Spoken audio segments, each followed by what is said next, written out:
semuanya, Hope People. Kali ini aku ditemani oleh Ibu Yunika dan anaknya Jordan yang didiagnosis SPD. Apa sih SPD? Sensory Processing Disorder. Yunika juga aktif di media sosial dalam membagikan konten-konten mengenai SPD. So, kita kenalan yuk dan kita dengerin cerita dari Yunika ini. Hai, selamat datang Yunika. Selamat datang juga Jordan. Jordan ini umur berapa ya? Umur berapa? 8. 8. But you look like you're 12. You look like a big boy. Okay, so Yunika, thank you so much untuk waktunya. Udah sempetin datang ke Hopecast. Dan aku harus ini dulu kasih kamu kertas sama pen untuk kamu tulisin hope-nya kamu. Oke. Ya, karena itu kebiasaan kita di Hopecast, memberikan narasumber kesempatan untuk menuliskan harapannya yang akan kita bahas di akhir dari Hopecast ini. Oke, thank you. Aku tulis dulu berarti ya. Oke. Jordan mau ikutan nulis-nulis kah?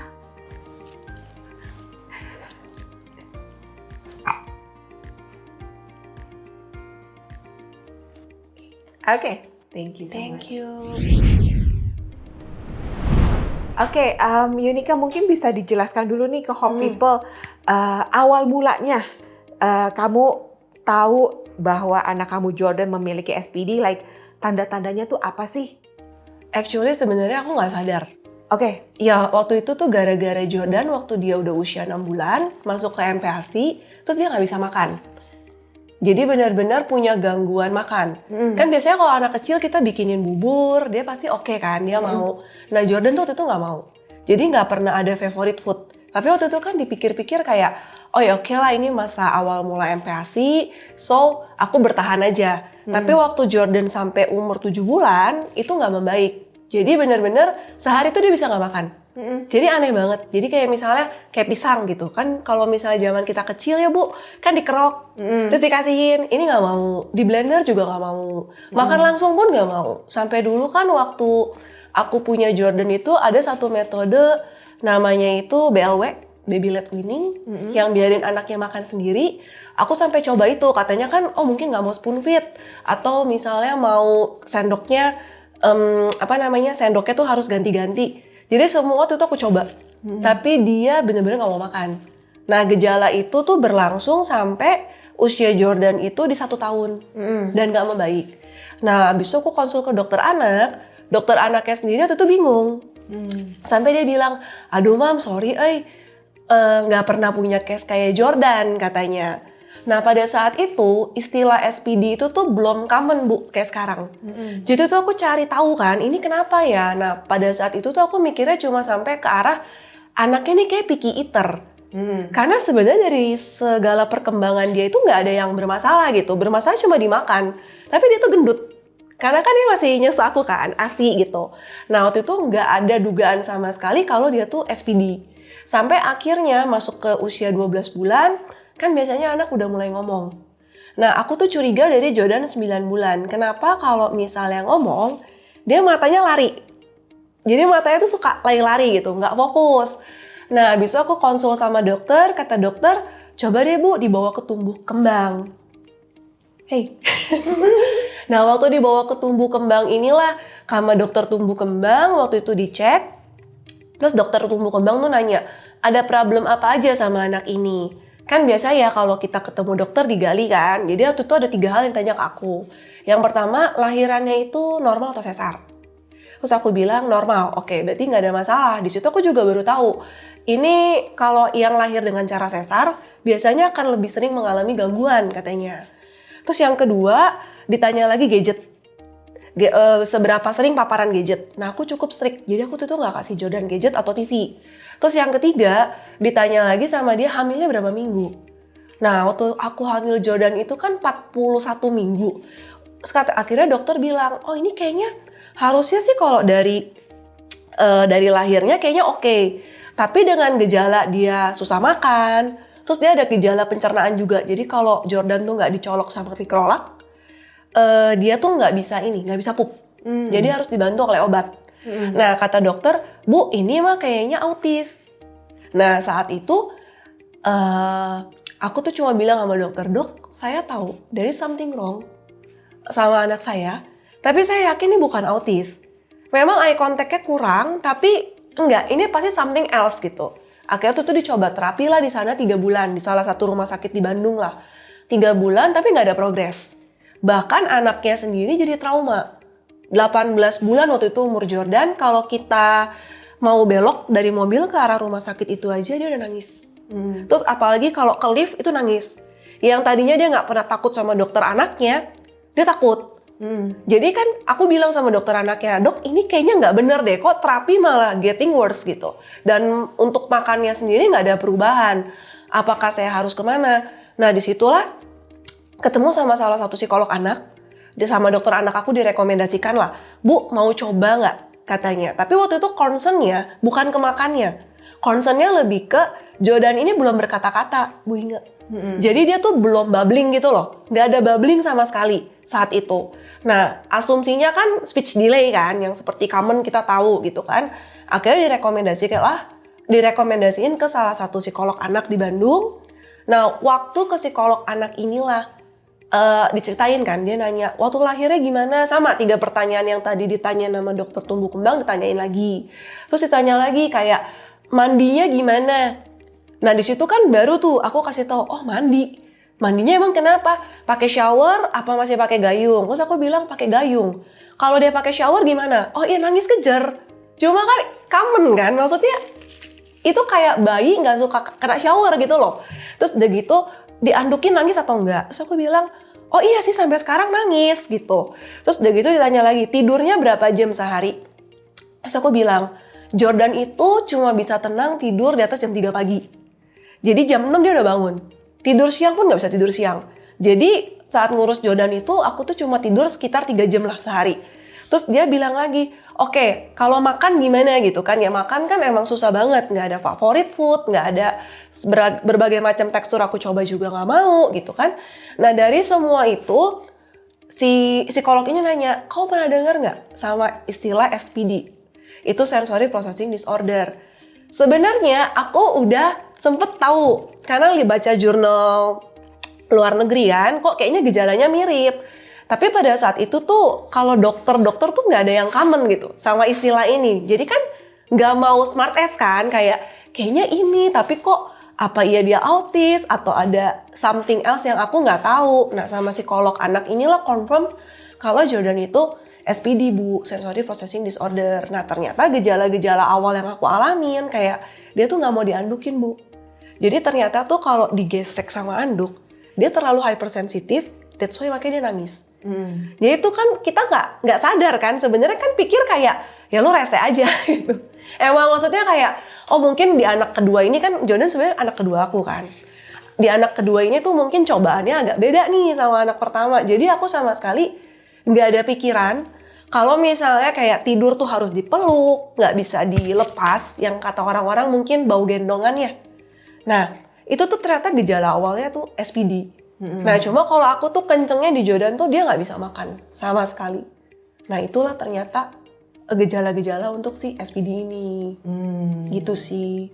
Oke, jadi baru benar-benar ketahuan terdiagnos yang fix resminya itu di umur 1 tahun. 1 tahun 18 bulan. 1 tahun 18 bulan. Karena kan aku sempat terapi kan, 12 bulan aku terapi di salah satu rumah sakit di Bandung, 3 bulan nggak ada progres, 15 bulan berarti, 15 bulan aku get diagnos ke si psikolog, cuma akhirnya direkomen tempat terapinya cukup ngantrinya itu sekitar 2,5 bulan, sampai akhirnya bisa dapat pertolongan tuh 18 bulan. Dan ini kamu kan sempet kayak kepikiran SPD selentingan aja, Iya. tapi begitu dikonfirmasi tuh perasaan kamu saat itu bagaimana? Lega. Jujur lega banget. Karena udah kejawab gitu. Iya, karena Jadi, selama ini kan struggling kan, apakah picky eater? Kok kayaknya udah bukan level picky eater lagi. Apakah fussy eater gitu. Jadi dapat diagnosa itu aku justru malah setengah beban tuh keangkat. Jadi kamu tahu what to do next. Yes. Oke, so ini penting juga ya buat para parents. Jangan stop sampai kamu menemukan the answer. Oke, because satu-satunya yang bisa ngebantu anak kamu ya kamu as parents. Jadi gak ada salahnya kalau mendengarkan your gut, your intuition gitu. Jadi ya cari informasi sebanyak-banyaknya karena these days udah lebih mudah dibandingin 15-20 years ago mungkin kamu nyari informasi masih susah, tapi sekarang sudah lebih ada, carilah itu demi kebaikan anak kamu juga. Apa sih tantangan terbesar yang kamu hadapi dalam mengasuh anak dengan SPD kan the first time? Tantangan terbesarnya? Overcome my fear sih. Oke. Karena banyak banget ketakutannya waktu itu tuh kayak anak ini bisa hidup dengan normal atau enggak.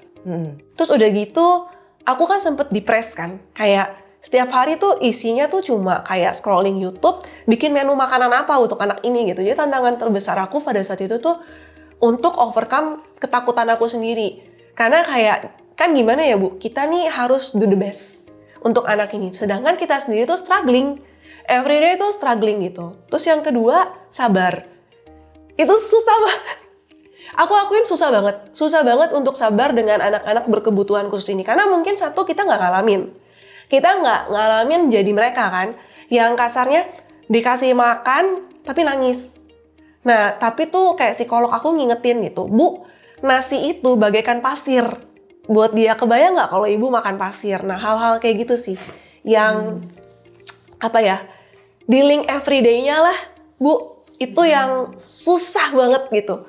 Kayak sabar, nggak boleh marah. Tapi namanya kita manusia biasa kan, ya pasti ada jatuhnya lah gitu. Apalagi kalau Jordan dulu kalau tantrum, dia bisa jebolin pintu.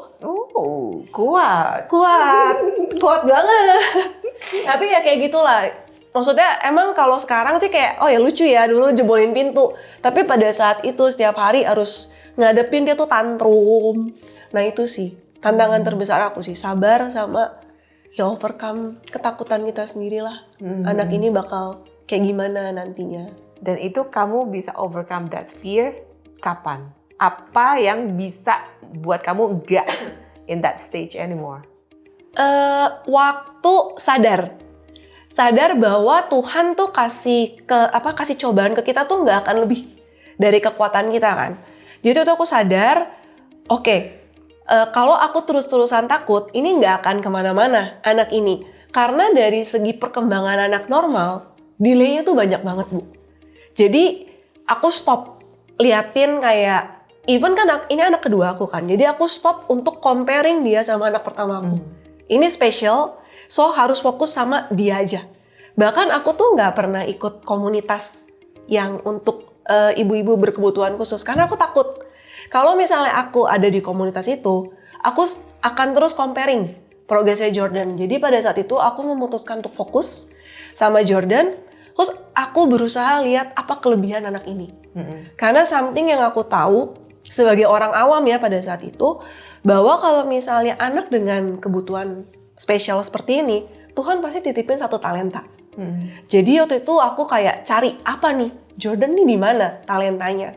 Nah pada saat itu, puji Tuhan tuh Jordan cepet kelihatan. Jadi di umur 2 tahun, dia itu bisa ngewarnain tanpa keluar garis.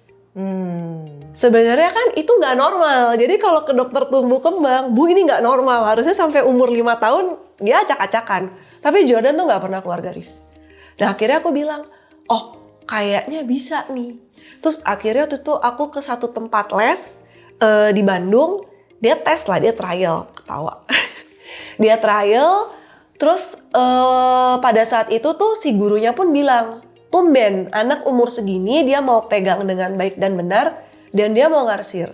Disitulah kayak titik kayak udah nemu nih satu jalannya, jadi nggak usah takut lagi. Udah kita fokus aja di situ, gitu sih kalau dari aku ya. Jadi mencari kelebihan dari anak. Oke, that's good. Kamu mendapatkan kesulitan memaintain antara Jordan dan kakaknya mungkin? Gimana nih untuk sibling relationship-nya? Apakah ada sibling jealousy, rivalry? Karena kamu fokus banget kan sama Jordan aja. Itu puji Tuhan gak ada sih Bu. Karena mungkin jaraknya cukup jauh. Jarak dia sama kokonya itu 9 tahun kan. Nah kebetulan Tuhan titipin anak yang pertamanya emang like an angel sih. Karena emang dari kecilnya tuh gak ada nyusahin. Jadi ya apa yang aku alamin sama Jordan itu bener first time. Kayak anakku yang pertama tuh perkembangannya sesuai by the book. Kayak sekolah juga gak pernah ada masalah. Makan apalagi gitu, semua dimakan gitu kan. Jadi makanya ketika dokter anak aku juga kenal sama anak aku yang pertama, Dia sampai bilang, saya sekarang paham Bu, kenapa ibu stres banget. Saya sempat wondering gitu, ini kan anak kedua ibu. Kok ibu kayak nggak punya pengalaman? Karena emang nggak ada Bu Inge. Jadi ya itulah, kayak Tuhan tuh udah siapin gitu loh. Si anak pertama ini baik banget dan dewasa banget sampai dia bisa bilang, it's okay Mami. Mami fokus aja sama Dede. Jadi kayak yang siblings, kan suka berantem ya, kalau siblings tuh suka gontok-gontokan. Ini nggak ada. Jadi yang pertama bahkan dia belajar semua sendiri. Bangun tidur semua sendiri. Dia tahu banget lah strugglingnya aku sama dia gitu. Jadi dia lebih ngertiin lah Bu. Ya itu kasih karunia sih. Awesome. Sekarang Jordan umur berapa? 8. Udah sekolah dong? Iya, Kelas berapa? 2. Yang paling Jordan suka pelajaran di sekolah apa? Apa ya? Matematika. Kamu suka angka-angka? Berhitung? Oke, math. And then suka apa lagi? Social studies. Social studies? Social studies. Wow. Explain. Why? What is Why social social studies? Jadi ngebaca dulu, terus story-nya udah tahu, tulis. Terus ada beberapa jawaban di sininya, terus diisi. Oh, oke. Kayak multiple choices gitu ya? Iya. Oke. So, what do you wanna be when you grow up? Tis. Artis. Artis? Pengen main film? Iya. Mau jadi aktor gitu main film? Acting? Wah, keren banget. Semoga ya Jordan jadi artis terkenal Indonesia ya. Terus apa nih yang memotivasi kamu Yunika untuk mulai berbagi? Kamu mulai bagi konten-konten tentang SPD ya? Iya. Through social media. Apa yang mendorong kamu untuk mulai ngelakuin ini? Satu, aku pengen build awareness sih. Karena sebenarnya kalau misalnya dari psikolog aku, kayak anak autis dia pasti punya SPD. Anak SPD itu belum tentu ngelit kemana-mana kalau cepet ditanganin. Jadi banyak parents yang mungkin nggak sadar soal si pentingnya sensori ini gitu. Aku cukup beruntung karena waktu itu aku aware dengan cepet Bu. Si Jordan ini kan aku terapi dari 18 bulan kan. Ketika semua orang nentang aku sebenarnya kayak tunggu aja lah. 2 tahun, 3 tahun nanti juga pasti ngomong. Nah, sedangkan pada saat itu aku ngerasa lu tuh yang ngomong itu tuh semua lu nggak ngalamin apa yang gue alamin setiap harinya bersama dia. Itu nggak gampang gitu. Nah, pada saat itu aku memutuskan Tuhan udah titipin aku Jordan. Aku bisa bilang tuh aku cukup beruntung sih. Satu, aku punya suami yang nggak pernah mempertanyakan. Kayak aku bilang, aku mau bawa Jordan ke psikolog deh. Dia nggak pernah pertanyain sekalipun keputusan aku untuk Jordan. Sedangkan aku lihat kan kebanyakan ibu-ibu dengan special need ada aja gitu. Kayak suaminya denial. Atau misalnya keluarganya. Nah aku cukup beruntung gitu. Nggak mengalami itu semua. Cukup beruntung juga aku dapet dokter anak dan psikolog yang bisa langsung memberikan jawaban dengan pasti. Nah itulah hal-hal yang mendasari aku. Kayaknya sharingan aku itu bisa membantu parents di luar sana yang mungkin nggak sadar juga kayak aku. Bahwa kayak sekedar anak gak mau mandi pakai shower aja, itu tuh udah salah satu alert loh. There is something wrong gitu. Kenapa gitu kan? Nah itu sih. Oke, salah satunya itu mungkin bisa kasih kita Hope People kasih tahu lagi gitu, apalagi red flag-nya atau tanda-tandanya kids with SPD. Oh, yang pertama itu kalau misalnya dia dari awal kita biasain dia bukan anak gendongan, tapi dia mau tidurnya tuh selalu dipeluk. Atau misalnya dulu Jordan tuh di beanbag, dia nggak bisa di kasur luas. Nah itu salah satu ciri juga. Terus yang kedua, kalau mandi itu selalu teriak-teriak. Jadi kalau misalnya dari baby teriak-teriak sih masih oke. Tapi kalau misalnya dia terus teriak sampai usianya setahun itu udah nggak normal. Diandukin tuh nangis juga itu something wrong gitu. Terus dia takut sama tekstur. Contohnya rumput, pasir, dia udah pasti nggak nyaman. Atau misalnya dia tuh juga, salah satu ciri Jordan lagi, pain tolerance-nya terlalu tinggi. Jadi dia tuh disuntik atau diinfus tuh nggak pernah nangis. kita sebagai orang tua bangga ternyata itu salah satu tanda. Karena nggak nyangka kan, pikir kayak oh dia kuat aja gitu. Ternyata itu juga salah satu itu maksudnya tanda dia hipo. Jadi itu kalau kejepit pintu pun dia nggak akan nangis. Makanya dia jebolin pintu dia bisa hahaha gitu kayak what's wrong gitu kan, ini pintu gitu. Terus udah gitu kalau misalnya dia selalu bergerak tanpa dia mau diem, itu juga salah satu tanda. Karena ternyata aku baru tahu sih setelah punya Jordan kalau dia terus-terusan bergerak, dia tuh sebenarnya pengen feel the body. Dia pengen tahu tangannya ada di mana atau apa. Kalau dia duduk dalam kondisi diam aja, dia nggak bisa feel the body. Terus udah gitu kayak makan udah pasti ya. Makan tuh biasanya anak-anak kayak gini punya gangguan makan, punya gangguan pencernaan juga. Karena Jordan tuh kalau nggak dibantu oleh obat, dia bisa 3 hari, 4 hari nggak pup.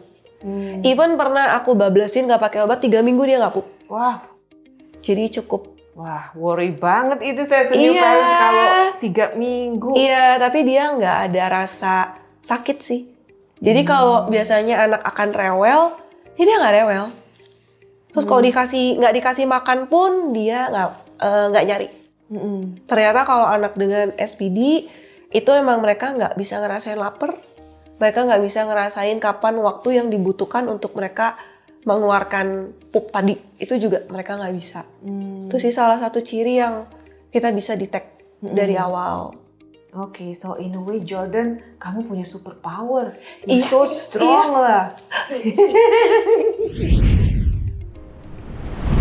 So, apakah ada momen atau pencapaian khusus yang membuat kamu merasa bangga dengan perkembangan Jordan? Ada sih Bu, waktu dia bisa gambar sih. Kan aku sempat ngelesin dia gambar kan, dan gambarnya bagus lah. Maksudnya aku nggak nyangka lah gitu dengan yang cuma coret-coretan asal, terus dia bisa pay attention. Karena Jordan kan nggak ada fokusnya. Tentang fokus Jordan itu cuma sekitar 3-5 menit. Tapi kalau untuk drawing, dia bisa fokus even dia spend 1 hour. Wow. Untuk itu, terus si lukisannya ini juga tuh masuk pameran ya Jor. Itu sih. Ooh, you can be an actor and a painter. Bagaimana tanggapan Yunika dengan adanya House of Hope? Mungkin kamu udah dengar apa House of Hope ya? Iya, jadi House of Hope yang menjembatani anak-anak dengan kebutuhan khusus untuk bisa bekerja nantinya. Menurut kamu gimana nih? Bagus banget sih. Bagus banget. Karena aku waktu denger dan sampai mau diundang ke podcast ini pun kayak, ini benar-benar sesuatu yang emang kita butuhin sih.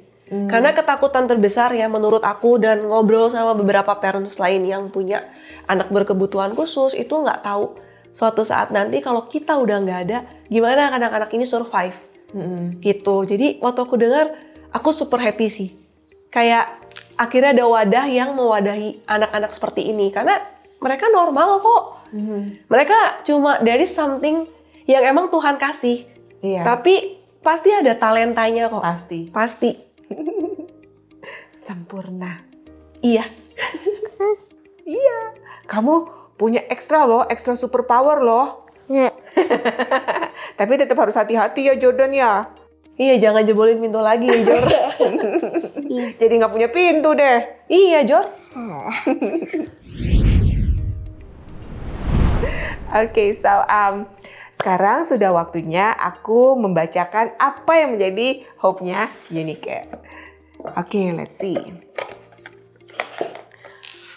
I hope that parents of SPD kids embrace the uniqueness of their children's experiences, fostering an environment of understanding and love. I hope that as they navigate challenges together, they find community support that uplifts and encourages them every step of the way. Amin. Emang penting banget sih ada komunitas ya, ada teman-teman. Mungkin kalau misalnya nih Hope People ada kenalannya ya, kayaknya anak teman aku with SPD dan nggak tahu cari informasi kemana. Ini udah ada Yunika, mungkin Yunika bisa share, kamu share konten-kontennya di mana atau komunitas yang selama ini tuh berperan banget mensupport kamu apa, di mana gitu. Jadi Hope People juga nggak nyari-nyari lagi. Bisa ke TikTok aku. Aku lebih sharingnya tuh sukanya di TikTok. Oke. TikTokku namanya Yuni Ketika. Yuni Ketika ya. Kalau ke Instagram biasanya aku story aja sih. Oke. Terus kalau misalnya untuk komunitas sendiri, Bu, kebetulan aku nggak punya komunitas. Karena memang kalau buat aku fokus sama Jordan tuh udah jadi fokusnya aku gitu. Dan kalau buat aku pribadi, kalau misalnya aku ada di satu komunitas, aku takutnya comparing. Cuma yang berperan banget sama aku dan Jordan itu dokter anak aku, sama psikolog anak aku. Oke. Kalau kalian penasaran siapa sih psikolognya, siapa sih dokternya, tanya langsung ke Unikenya. Tadi ingat ya, di TikTok Unike Tika. So hopefully ini ngebantu banget buat teman-teman yang belum paham apa itu SPD. Mungkin juga, this is the first time kamu dengar SPD. So thank you so much udah join kita hari ini. Jangan lupa join lagi di episode berikutnya. Thank you Jordan for coming. Can I get a high five? Wah, kuat sekali, sampai mental saya. Terima kasih Unike for the time. All the best Jordan, all the best Unike. Bye.